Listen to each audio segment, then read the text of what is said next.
want to make money, like don't sell your time to a corporation for $8 an hour. Like actually create an asset that compounds and all that sort of thing. Hey guys, and welcome back to another episode of the Truth Talk podcast.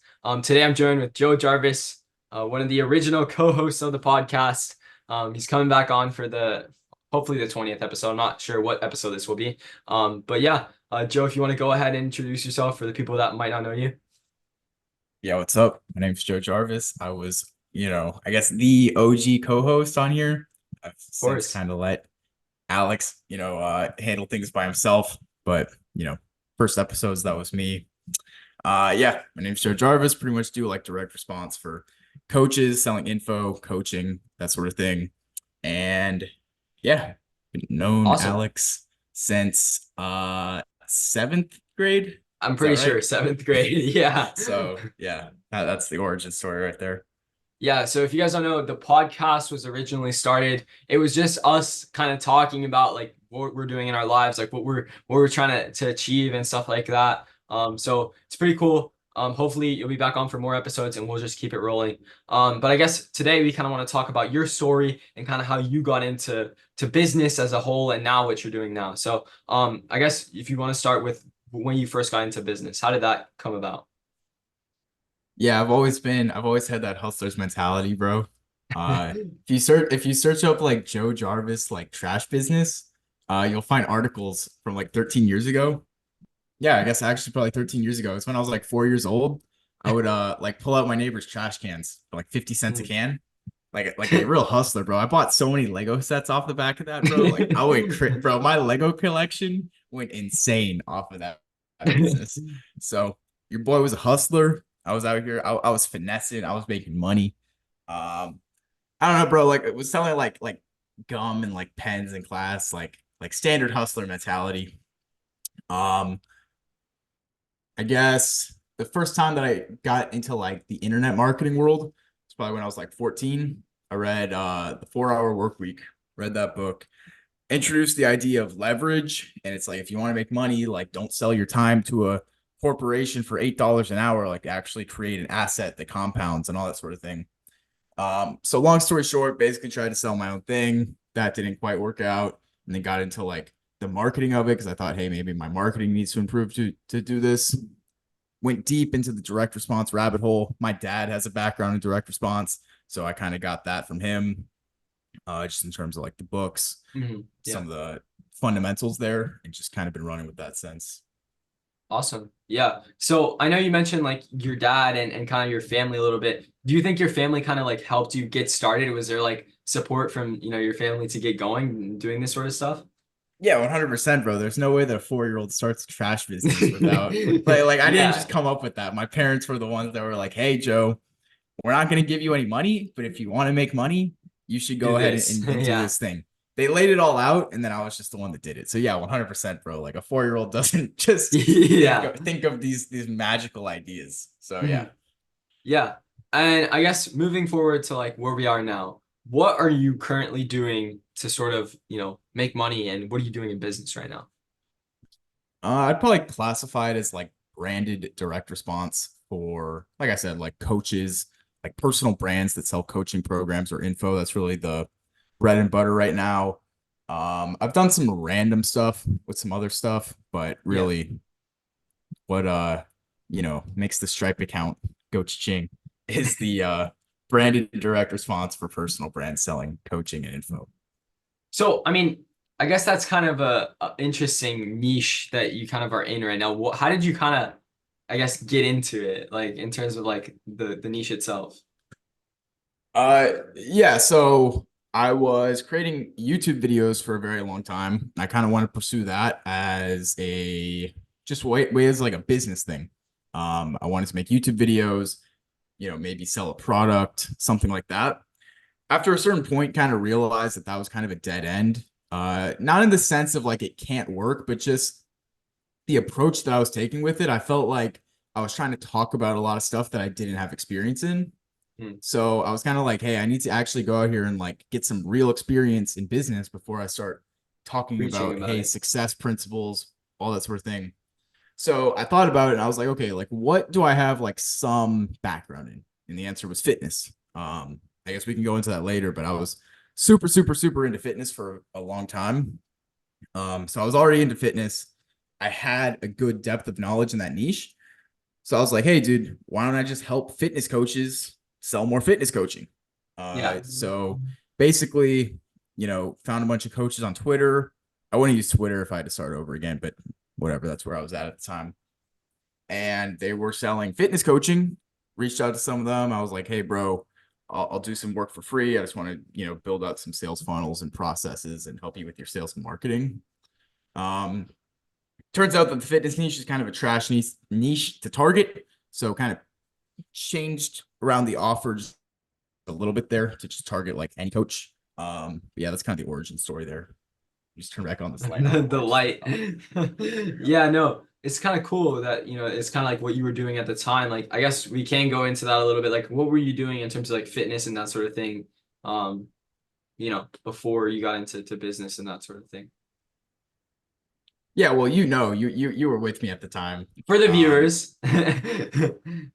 yeah, yeah. Yeah, bro. I was just super into bodybuilding, into fitness, that sort of thing. I don't know how to describe it. Like, I guess I wanted to compete in it. So that was Hmm. definitely a big thing. Compete in like fitness competitions, bodybuilding competitions and stuff. So I was super, super into that. Like 5 meals a day, training twice a day. Like that was basically Yeah. my If you, life. you guys go check out the old Joe Jarvis videos, you'll see him hitting crazy numbers at what was it? There's like one where it's at like 14 years old or 15 years old, you hitting like what was it? Yeah. I don't remember the number exactly, but crazy numbers. Um, I mean, I guess how did that influence like your business journey? Uh, I have zero regrets for that, bro. I mean, to this day, I still have people telling me that I'm on steroids, that I'm lying about my age and stuff like that. Um, Bro, looking older than you are, like I already know the comments are gonna come in. Bro, he's lying about his age. He has a full beard and he looks like he's 25. Like, yeah, bro, I know. Bro, in terms of sales calls, like it's really only a benefit. Like if you just look older than you are, it's instantly more trust, bro. If I looked like I was 16 years old, I guarantee you that there would not be the level of authority or trust that There I is. do have, right? Because Yeah. it's like if you look like you're 16, bro, you're automatically at a disadvantage. So that for sure helps. I also think that just having a background in something where you know that you were good at it, bro. Like I say that without arrogance, bro. You can look at the objective numbers on my YouTube. It's time stamped. I was 14 years old and I was putting up like 405 for four on squats. That's top Yeah. 0.1% in terms of strength stats, all things considered. So just being extremely good at something at a young age just kind of puts you in that mentality of like, bro, if I apply myself, I can actually achieve something that's really good. You know what I mean? Because it wasn't by accident that I was putting up those numbers. Like it was a very, very, very, very Yeah. deliberate effort. Yeah. One thing was like seventh grade, like you were like, I mean, if I could say it was probably like pretty average build, pretty average. And then I come back in like eighth grade, you weren't at school because like we had the whole COVID thing. And then like the next time I see you is ninth grade and you're just like jacked. And it's like, bro, what happened? Like, what was the change? Yeah. Yeah. Is that So a is question? no, I mean, I was just curious, but I mean, Yeah. I would ask you like, what was it like COVID hitting that kind of got you in the gym, or what was the like, how did you start getting into the gym and that sort of thing? Yeah. Well, it's funny, bro. So when I was 12, I actually remember the exact day. It was December 27th, 2019. And that's when I was like, bro, I'm gonna get jacked. Like I feel like everybody kind of has those moments where they're like, bro, I'm sick of this. Like I'm gonna get jacked, start making money. But I don't know, for some reason, bro, it just clicked with me and I was like, I'm ready to get jacked. So for like probably like 6 months there was kind of just like messing around, doing like push-ups and stuff. Like nothing crazy. Like it was very, very rudimentary stuff. But then, bro, I remember I went through V Shred's funnel. You know V Shred? I don't. What, Bro, like influencer or yeah, he's like an influencer, bro. This guy's sales funnel is banger, like insane, insane. So, anyways, your boy got looped into it, and I was like hypnotized by this guy's like VSL. And I was watching it. He was laying out the mechanisms and all that. He was like, bro, hit cardio. It burns fat after you stop doing it. And I was like mind blown. I was like, bro, that guy. Side note, bro, that guy's copywriter is insane. Like insanely good copywriter. Okay, back to fitness. Anyways, yeah, bro, I was kind of doing it, but the problem that I always had was like I would always go out to eat after school, or like I don't know, bro. Everybody would be like passing around like hot Cheetos at lunch or something. Like obviously, bro, I'm 12 years old. My diet is trash. Um, so then yeah, COVID hit, and I was like, okay, bro, well, I'm not gonna be going out anymore. May as well just like use this time to lock in with zero distractions. Yeah. Did a ton of push-ups and pull-ups, Yeah. and yeah, that was kind of what happened. So it was like push-ups and pull-ups and that sort of thing. It wasn't like actually in the gym doing weights, or were you doing that as well? Yeah, for like the first 6 months, bro, it was only calisthenics. And then like when was that switch from like I guess, working on like the gym and stuff and like kind of shifting it. I mean, I know you can do both, obviously, and I'm not saying that you don't. I mean, obviously you're still in the gym, right? But like when was that switch from business or from fitness to business and really like locking in on fitness? Because I mean on business, because I know at some points you were really locked in on fitness, and Yeah. then like when did that shift happen? It was like February of last year. It was like I just found myself extremely disenfranchised with the way the sport of bodybuilding was being run. Like, there's no need to go on that rant right now, but We've basically, talked the about this a sport, lot. yeah, the sport has been completely, just wrecked. The way that the federations are running it, basically, it's like when you're competing at the highest level, you're basically signing a contract with yourself that hey, you're gonna die 5 years earlier because of this. Just objectively, with the amount of, let's just keep it a stack, the drugs that you're doing, and then also being 300 pounds or even 250, it's not good for you. And all that for a federation that really doesn't care about you. I don't want to go on this rant, bro. Next Yeah. question. Next question. Okay, so then like I know you mentioned that you first started like as a kid and all that sort of thing, but like when you did make that shift, what was the first thing that you kind of got into For what? For business? for business, for business? Yeah, so I was running some business stuff alongside the whole bodybuilding thing. So the first thing I ever tried to sell was like a fitness program. The Joe Um, Jarvis ebook? yep, joejarvisfitness.com. Uh yeah, basically tried to run that, tried to run some like trash Facebook ads to that page. I don't know, bro. I think I got my account banned shortly after. The whole thing was kind of a train wreck, but I learned a lot about like, funnels, and I think I read like .com secrets at the time. Learned a bunch Yeah. about that, and then that's what eventually like segued into like copywriting and like marketing and stuff like that. Yeah. Yeah. And I guess what was the first like marketing and copywriting thing that you did? Was it the fitness coaches and working with them? The first thing that I ever did was like writing the copy for my own ebook. That was the Okay. first ever. And then kind of got the introduction to that. Um, the copy on that page was like fine. I basically just copied another page that I saw. Like Mhm. it was like in a Yeah. similar niche. I just swapped out kind of like the wording for my own specific offer and stuff like that, but kind of kept like the general layout of it the same. Yeah. Um, and then from there, read some books on it, tried to start doing like freelance stuff, and yeah, basically went down that path. Yeah, yeah. And also, I wanted to talk about this a little bit. I know for those of you watching this, I'm not sure if this will be on YouTube. But Joe, you have a YouTube with over what, 1K followers, right? Yeah, it's a little 1.2K bit right over now. 1K. So I mean, how did that kind of get started? When in the timeline was that? Um, I don't know, bro. I always knew that I kind of wanted to be on YouTube. So I think the first video that I posted was when I was like 14, maybe. And it was Mhm. just talking about like self-development, like I don't know, books that I was reading, stuff like that. I think if you scroll back like to the really early videos, it's like summarizing like the books that I was reading. Uh, I actually remember some of the videos. It was about Michael Jordan's memoir, his like Mhm. basically like it was like a 30-page autobiography. And I really liked the book for whatever reason. I just found it a really book. And I was basically down like each of the principles in that book. Ones, and it kind of grew into like wanted to actually make it a thing. Yeah, Um yeah, and then I started posting like fitness videos of myself, kind of wanted to be like a fitness influencer for a little bit, kind of said, okay, I actually don't want to be a fitness influencer. It's really just been like a journal of like what I've been doing for my entire life. Like it started with the book reviews into the fitness stuff. Now I post business stuff. Like it's kind of just been a Yeah. encapsulation of my thoughts at whatever period of life I'm in. If that makes sense. Mm.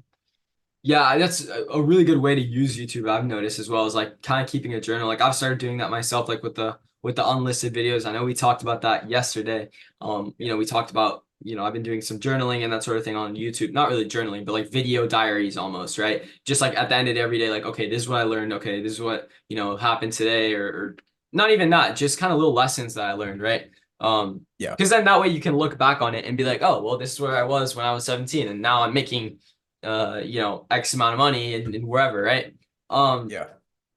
so yeah. I mean, did you ever really like, I know you said you kind of wanted to be like a fitness influencer and everything, but was that like actually like on your mind at some point of just like I'm gonna do this or no? What, the fitness influencer stuff? Yeah. Yeah, I mean that was kind of my plan to sell the whole ebook thing would be like make organic content, and then push them to like the sales page for that ebook. Like it was a very, very simple idea in my mind. It was like post content, Yeah. plug the link to the ebook, get people to buy the ebook. Like it was not very complex. Um, and yeah, I kind of had that fantasy shattered when I realized that 500 followers wasn't enough, was not a statistically significant audience to push a ebook to. Yeah. Um, yeah, and then from there, kind of like transitioned from like I don't want to be on social media, or like transitioning from fitness influencer stuff to being more like actual like service business stuff, if that makes sense.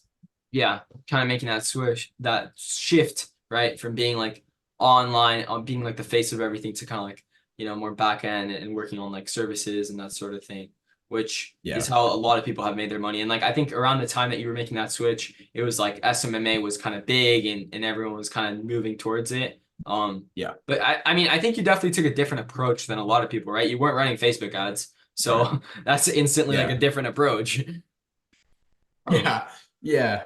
I always I mean, look, me and like social media have been on like a pendulum going back and forth for like the last 2 years. Like every about 6 months, I'll swing back and forth with my take on it. Um, lately, as in like the last 2 days, I've wanted to start kind of getting back on social media, just kind of like posting more stuff, even if it's not directly for monetization, like selling to the audience, just to have something out there to build a little bit more like authority, put my thoughts out there and stuff like that. Whereas before that, I was kind of like, look, doesn't matter if I'm famous or not. Like I'm just gonna be behind the scenes because that's what I do, right? yeah, 100% believe that the modern way to grow an education company is through organic branding, like personal branding. That's non-negotiable for me. The thing is, though, the people that I'm working with already have that taken care of. They already have the personal brands, so I don't need one in order to sell their education info, if that makes yeah, sense. yeah, So I kind of just get to be the operator behind the scenes, doing what I got to do. It doesn't matter if I'm on social media. Lately, I've had a little bit more free time on my hands just because I've kind of delegated some certain things, especially when it comes to like outbound. Uh, very sweet VA who takes care of all that for me. yeah. So have about 3 or 4 hours a day open right now. I think I'm gonna start putting into content. Yeah. Yeah, and with this content, like I know you mentioned like you would want to have like your thoughts out there and that sort of thing. Would it be more like that old content that we saw where it was just you talking, or what are you looking to do with it? I think it would be more targeted a little bit towards like just I mean, bro, it's been a long time since I made that switch from like social media and being on YouTube. Like I posted every single day for like 4 months. Yeah. So it's been a Yeah, long that's time since that, right? And I think that I've learned a lot of lessons since then. So I'm just gonna be coming on there and just talking about like the one that I'm planning on posting is like if I had to start back at zero in terms of business, this is what I would do. And it's just a step by step, like just ranting for like 15 minutes about everything I would do. It's not scripted. It's probably not that great in terms of ranking for SEO, but it's raw and it's authentic and it's what I would want to see a year ago. So that's kind of the stuff that I'm focusing on putting out. yeah. So I guess your ideal target audience is yourself a year ago. Yeah, it would just yeah, I mean it would be like young, ambitious, probably young men. Yeah, And I'm fully aware that that's kind of a bad audience to have if you're trying to sell something, yeah. because I mean they're young There's and not that ambitious. many. There's not as Well, they're many. young and ambitious, and they're ambitious because they don't have money to keep it a stack. So if you're trying to sell high Yeah. ticket services, they're not the best people to target. You want to target, the businesses with money, pretty And also much. keep in mind there's like not as many of those as there are like people who are like looking for the little fast edits, dopamine hits. Yeah. You know what I mean? Yeah, it So wouldn't be for people that just need like mental stimulation and like a cut every 2 seconds. Like, mental yeah. simulation. Yeah, no. Because I feel like lately that's kind of the people that are on these different platforms. It's all like edits, and it feels like every day it gets worse. So like you Yeah. log on there, and it's just like every day it's something like. But I mean, the good thing about that is you get to see like, okay, what is working, and kind of take that and implement it to your own stuff, right? Like looking for other people's content and stuff. Especially because like I've done a lot of research on like different content, um, you know, types and like especially on reels and sort of things like that. Seeing like, okay, what captures your attention? Like, oh, this worked for me, or this, you know what I mean? Whatever it is. Yeah. So I guess now I kind of want to move into talking about I don't know if how much you want to talk about this, but I know you have plans to move to Thailand. Can you talk a little bit about talk a little bit about that? Yeah, sure. Yeah, I don't know what you want me to say about it. I mean, that's kind of the whole thing summarized there. Like, Thailand seems dope. I'm 16, by the way. I feel like we should reiterate this. Yeah. So Mhm. there's obviously a lot of red tape there in terms of CPS letting a minor travel to a different country alone for long periods of time. But getting that sorted out, I was, that I was a little bit delayed. I couldn't take your call before this because I was on the phone with banking support trying to get a new bank account set up so I can Mhm. use those abroad. Interesting. That sort of thing. I don't know, bro. It'd probably be like a few months from now. Wouldn't be anything like super soon. But yeah, I mean Thailand seems dope. It's pretty cheap to live there. So if you're the young G on the come up and you want to be able to take like big risks, you want to be living somewhere where you know that your downside's capped. And like if you lose everything, you have to come up with like $300 for like rent for the month. You know what I mean? Yeah. Yeah. Um, yeah, bro. Muay Thai out there, I don't know. sun, beaches, stacking cash. Like, what more do you want? That's your dream is to move over there. Is there any other place you would like to live? Like in terms of like when you do, fully have the capital to move wherever you could. Just kind of throwing that out there. Scottsdale seems cool. I'm actually going there in a few weeks, 21st. Yeah, no, Scottsdale. Want to go to like all the major US cities. Like I've traveled around a little bit, but obviously like Yeah, go traveling. to each one of the major ones just to see what's up. Um, yeah, bro. I don't know, probably Thailand, Scottsdale. I don't know. Yeah, no. For me, I mean, I guess it would be Europe. I don't know. I mean, obviously I want to go see those places in like Southeast Asia and I want to see the world and everything, but I don't know why the European lifestyle like appeals to me. Like sort of like the like Yeah, no Spain less seems dope. cars. Yeah, less cars. Like you're just kind of like a lot more like interactions, I feel like with people. It's like everything's so compact. It's different. It's a really different lifestyle. But yeah. I'm Yeah. sure like there's places like that in the US and other places as well, but like, yeah. Um, yeah. So I guess I mean, is there anything in particular that you want to talk about or mention while we're on the call? Um, Trying to think. I mean, nah, I think that's pretty much all it. I mean, we've Yeah. covered the come up story of Joe Jarvis. Um, I don't know what else. I don't know conspiracy theories. We haven't gotten into that yet. Uh, What else? Thailand. I don't know. I think hey, we've covered a we're lot. not banned on YouTube yet, so So we have to get banned. no, let's not. Let's not yet. Okay, maybe in the future. I mean, you So know, I'll just throw it here. no, Ah, never no. mind. Never mind. Yeah, yeah, let's not. Um, but yeah, um, I don't know what else to talk about. Is there anything? I guess we'll talk about what have you been doing in the past, week or so that, has been helping you, grow the business and that sort of thing. That's kind of how the podcast started, so we'll go there. Getting absolutely slaughtered on outbound. Yeah, I don't know, bro. I'll keep it a stack. I've got no problem sharing my losses, bro. Like the last week or so, in terms of outbound, it's been pretty brutal. Just in terms of had, I mean, you're getting the play-by-play update, so you know what's up. But like, had one deal. I don't want to dox this lady too much, but basically on the verge of bankruptcy, allegedly, something like that. Allegedly. So the project could not go through there. And then there was another one. Sales call was not ideal. Not That one also. ideal. Is that how you Dude, phrase it shut when you, up. is that how you phrase it when you butcher the The, sales the call? sales call sucked. The sales call sucked. The sales call got butchered. Oh, And then just your typical run of the mill, like stop sending me stupid shit, replies to cold emails. yeah. So, anyways, you got to charge it to the game. Hey, but in And the past couple, in the past month, you've had a couple of deals though, right?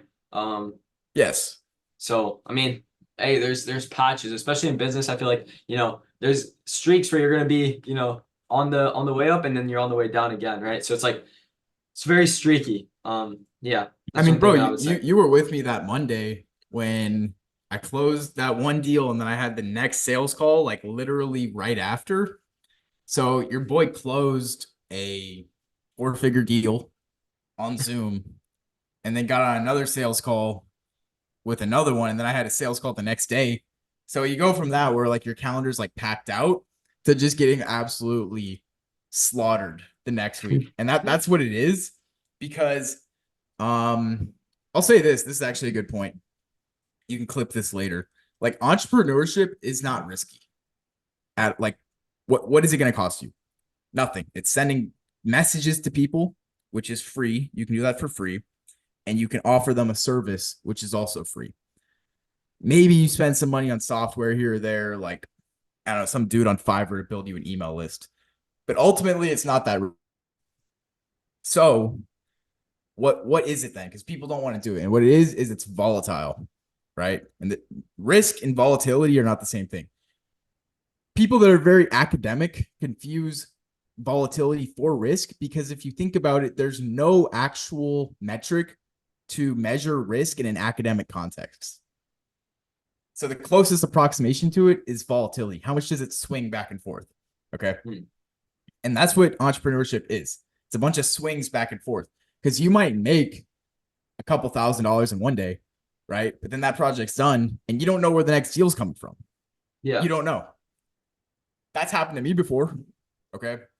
And that's what it is. It's volatile and you're basically putting in all the work up front for a potential payoff, but it's not guaranteed, right? You Yeah. don't know when the payoff's coming.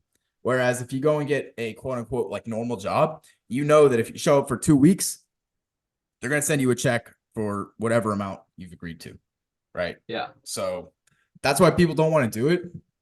It's not because it's risky, because it's not.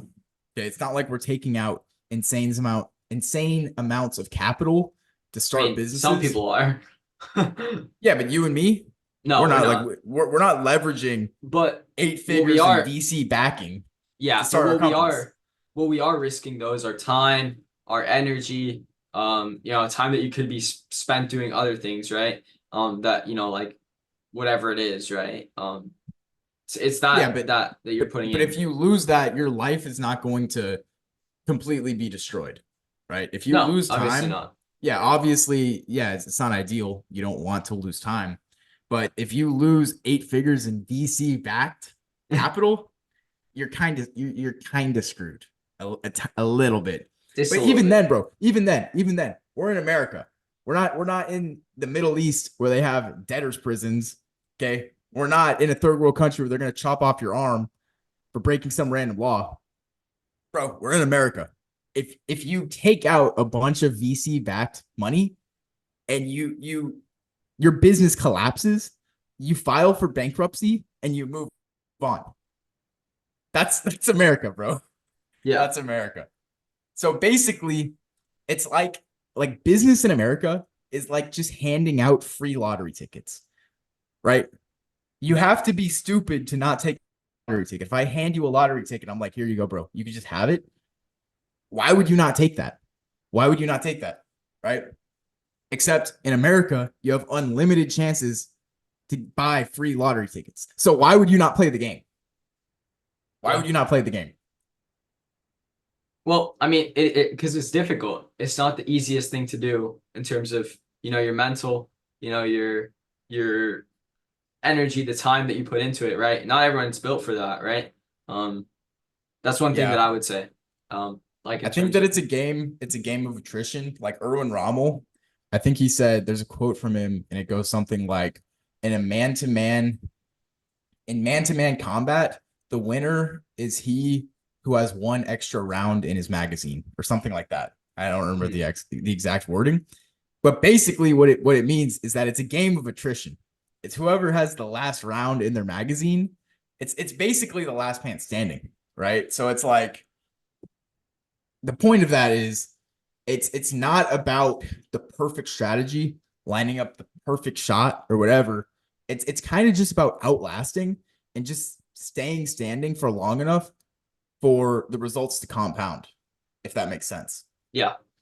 Yeah, no. So this other day, I mean, I did make a video about it. I don't know if it's gonna go on YouTube. I told you about it as well, but one of Alex Hormozzi's videos, it was a short form video, and he was saying like, the thing about business is it's you're putting in a known effort or known expense, and you don't know what you have it for an unknown reward, right?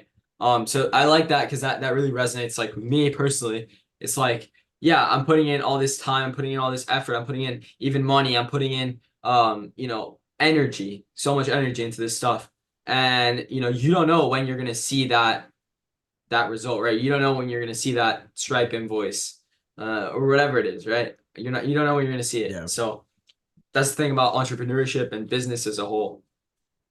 Yeah. Yeah. That's happened to me so many times. Cause like, bro, I do not want like I know that I'm young, right? Yeah. So it's very easy to look at me and be like, oh well, that was a very fast track to what you're doing now. I wouldn't even call it success, bro. Like what I'm doing now, it would not be considered like, oh, bro, you're like the top G, mega successful new billionaire Yeah. on the block. It's not okay, but I am making money. I do have some credibility to say like this is how you should do it, like some amount. Okay, and I know because I'm young, it can look like, oh, bro, you just like rushed into it, bro. I've been doing this for like multiple years now. Like my journey has been so painstakingly slow that it's like there have been times where I'm like, bro, is this all just like a psyop? Like, is this even real? Like, do people even make money online? Because I've been sending cold DMs for the last 45 days and I haven't made a single dime online, right? Yeah. And you go through that enough times, but eventually, bro, something's gonna click, something's gonna work, and then you just run with it. I don't know, bro. Yeah. I think that's just Yeah. kind of how it works. I was gonna say something else there. Um, no, I forgot. You can say whatever you're gonna say. Yeah, I know. Um, I agree with that it's kind of like it's a very streaky thing. I think social media is very similar to it as well, where it takes time to compound, and it's like it takes time to, okay, now I gotta post this video every day. You're not seeing anything, you're not seeing anything, you're not seeing anything. Oh, boom, this one hit.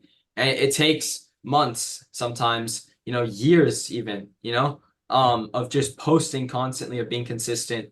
And maybe it isn't like the perfect um, you know, video every time. But if I know Mr. Beast has said this, he's like, if you just get 1% better, or try to fix, the way he phrased it was try to fix one thing in every video that you put out, right? Something that you see. And I actually took that to heart because I try to figure out every time I post a video, I'm like, okay, what can I fix? Oh, okay. The music is trash on this one. Okay, I'll switch it out. The animation, the animation isn't very good. Okay, we'll switch that out. Whatever it is, right? The title. And it's like slowly making it better, right? And then you realize that, okay, the thing you fix could be fixed even more. So It's just that constant like self improvement on whatever you're making, whatever you're doing, right? Yeah. Yeah. 100%. Yeah. So I think we've been on here for a little bit more than half an hour. Um, is there anything you want to say just before we wrap it up? Besides the conspiracy theories. No conspiracy theories yet. Yet. Maybe in the future. We'll have Joe Maybe in the Rogan come on future. and talk about his conspiracy theories. Although I don't think Joe Rogan has that many. Maybe he does. I don't know. I don't know. I think Spotify would get him schwacked if he talked about those. Yeah. No, we'll just have him come on and talk about bears. But yeah, anyway, is Bro, there come anything you on. Why does this light keep on coming out? Give me a second.